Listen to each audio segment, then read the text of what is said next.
Na ako'y feeling masamad ko karon. Hey, you know what, the funny thing about this, since I'm gonna be eating crabs, funny lang kaya wala me. Katong pang-ana sa crabs. Ito ni cousin sa crabs. From ano siya kay bayot daw. My baby. One more time. Another time. I don't know how to open this one. Okay.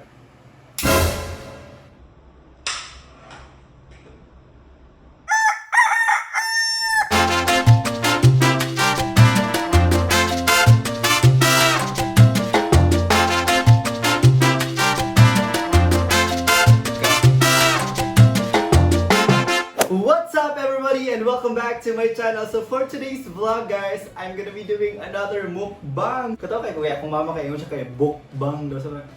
So anyways, I would like to thank Iligan Crabs and Shrimps because of the crabs that we have here. This is actually not their final packaging, but I would like to thank Seduction Patisserie for giving me these goodies. So later on, I'm gonna give you a closer look. Anin lang tanan.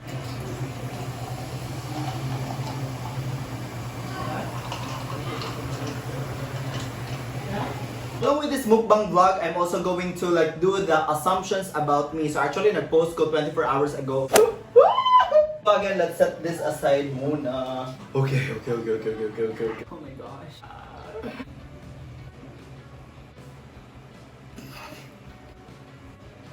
Hey, you know what, the funny thing about this, since I'm gonna be eating crabs, funny lang kaya wala me. Katong pang-ana sa crabs, so magmano-mano ta karon. And also, by the way, I would like to thank my sister kaya siya ang nag-prepare ani. So now let's start. Oh my gosh. Na ako'y feeling nga masamad ko karon. Oh my gosh. Kalabot lang. By the way, ang flavor ng crabs is garlic shrimp. Garlic shrimp? No, garlic. Garlic butter. And oh my god. Ito ni cousin sa crabs.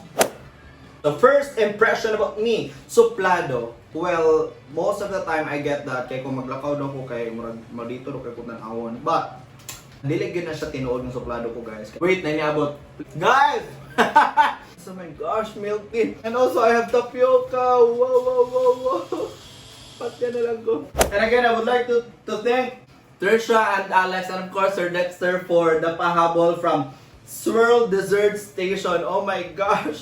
So siya, basta most of the time ang impression na suplado sa ko is dili true because again guys, if nyo kung ipangbutang og kanang crowd nga balag dili na ko kaila mga tao, matingalan kapag balik ninyo kay kabalo na sila sa password sa akong Facebook. Okay, next. Maldito tapos lisod doolon. I got that all the time nga, intimidating daw ko and stuff. Pero again and again, dili ko lisod doolon. Kung may people person, ako siguro kay very people person. Ma-expect na ninyo from me. It's because I've been working for 7 years as a wedding and events host, so it's, I think, natural for me to meet and talk with a lot of people. Now here's the funny part. I don't know how to open this one. Okay.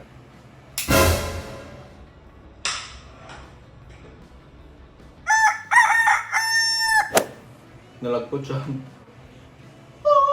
Actually, nakay pang pok-pok na rin. Pang-April naman sa soft drinks. So. Kanina part, I'm so excited about this part because usually nadirigin ang pinaka nga mga punod. So let's buak it. Guys, please don't imitate me. One more time. Another time.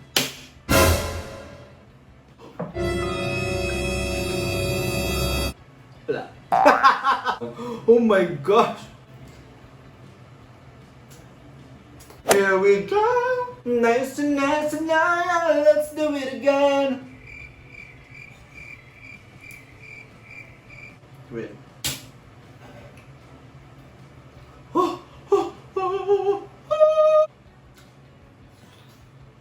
Asamer. Let's do it again. 1, 2, ready! Si matingalan nila mo silingan, abi na rin namanday dari sa mua. Oh my gosh. My baby. Abi na kog maestro ka kuya siya na tong first sulod na ko sa Bisaya. Hindi po katingan kasi ako na yun mag-inherit yun ko guys. Katong kalit ko mag-polo ko rin mag-inherit pag ko sa'yo. Siyempre maaan yun ko maestro. Ba ang chest sa limang mo kay Neonod. Itong mga kwan. Siya lang para sa kong ate wala siya tutoy. Muna ko sa'yo maglibog ba kung atubang mo siya ng talikod. Na-proud kay ko kay. Nagkaon ko alimango. Nahurot na na ko ang isa without the use of the ano to? Ato cracker? Fish cracker? Sure lang. Sir Lucas, nga na siya pag-read. Singer sad kaya? Wow. Ha!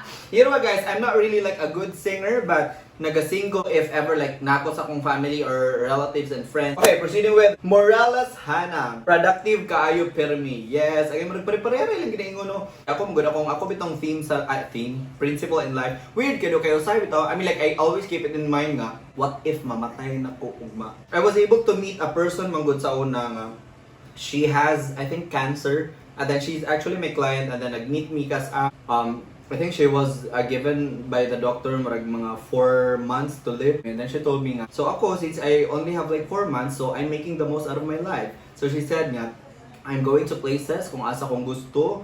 I feel what I want to feel. I do what I want to do. I tell the people kung kinsa akong gusto ignan o kung unsa akong gusto ingon sa ilaha. I'm doing everything. It's because she wanted to enjoy the rest of her life bitaw nga, even though like 4 months na lang. And then to me kay murag very true siya. It's because yeah, siguro na siya 4 months, but then again to everybody, to all of us, life is really very uncertain. You don't know, siguro one step dira sa syudad maligsan ka, or like kung musakay kay eroplano, what if di nakalanding yung plano, mamatay ka ana. So I think yeah, mo to siyang isa ka very striking principle pod nga nisulod sa kong mind. So I think that it's important to enjoy life responsibly. So, next, si Ashizuk08. Sige katawa. True. Happiness is a state of mind. If you're going to expect other people to make you feel happy, or you're going to expect things to make you happy, kind of like material things and stuff, you will never be really happy of that. So, I mean, it's going to make you happy for like a certain period of time. It's all in the mind, guys. Kanang atong mind nga, sige tag zone out, sige tag think about the past, or think about the future.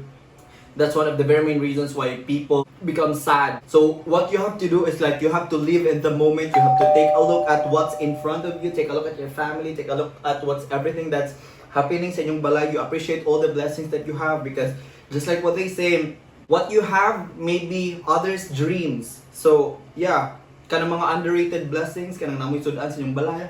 Kana, sa abang tao, dream na nila pero kayo get to enjoy. Okay, proceed. From Asas Laika Dato. Siguro sa kong dagway kay mura kog dato pero guys sige mi dato kanang yano ro gyud mi. But I'm very rich sa love sa akong family and sa love sa akong friends and relatives. Like, you know, you can consider yourself as a very rich person if you have that kind of support because that is something that will really push you sa kung unsa man gani ang imuhang gusto buhaton in life. So yeah, that's very important. From ano siya kay bayot daw. Well, that is also something I get a lot. Does it really matter? I don't know. We live in, ano na ba, 2020. Doesn't matter, guys. Next is snub daw po.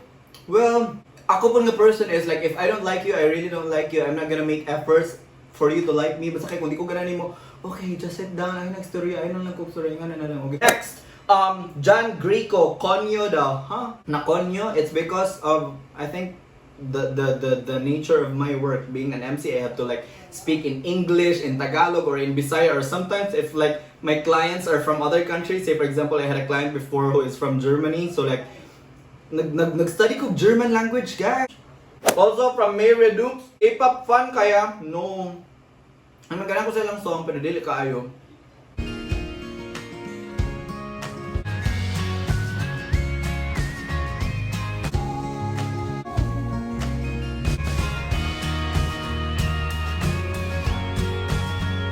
So anyways, as of this moment guys, since man naman ko sa kong main course, so like mag-desserts na po ta. Pwede na lang sa kong baba, pero Oh, I see you every night. Kan mga babae nga na lipstick, beto, dilig ka na matandogan nilang mga mouth. Be? Matandog yun siya.